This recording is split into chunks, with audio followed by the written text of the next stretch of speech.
National Weather Service in Norman has issued a tornado warning for southeastern Cotton County in southwestern Oklahoma, northwestern Jefferson County in southern Oklahoma, northwestern Clay County in northern Texas until 7 p.m.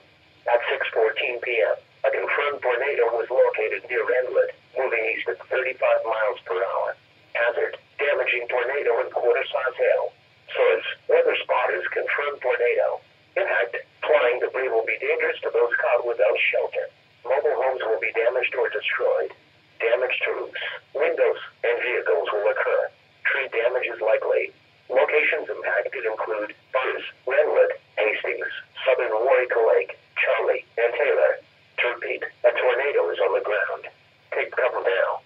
Move to a storm shelter, safe room or an interior room on the lowest floor of a sturdy building. Avoid windows. If in a mobile home, a vehicle, or outdoors, move to the closest substantial shelter and protect yourself from flying debris. Heavy rainfall may hide this tornado. Do not wait to see or hear the tornado. Take cover now.